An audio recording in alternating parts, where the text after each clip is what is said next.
Hi guys! Ayan, today is February 17, 2026.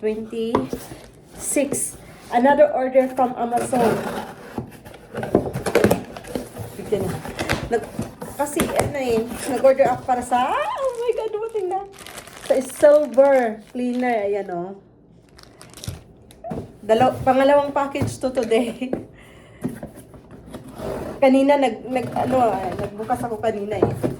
And this one, parang ano to eh, charger sa GoPro charger. Oh, power bank. I don't know what's this though. We will see. We will find out.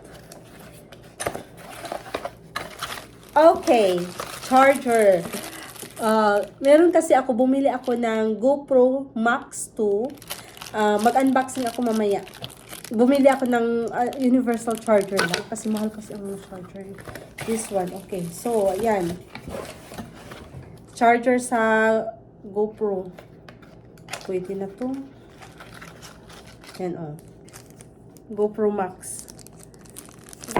GoPro Max 2. Pwede na to.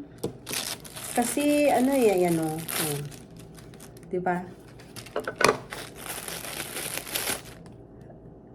Ito lang kasi mumura na lang to. Nasa mga ano to eh, nasa mga $49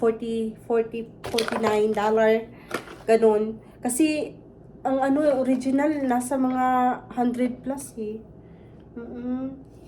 Kaya universal na lang, pwede na to pwede na to. Ayan oh. Tapos i-charge siya ganun. Tayo. Oh, 'di ba? Tapos nasa tatlo siya. Kasi may isang charger pa ako, 'di ba? Sa sa GoPro niya. Ayan, magsundo na ako sa mga Junakis. Ayan. Ayan. Oh, charge na. I-charge na siya. Okay, bye-bye. Bye.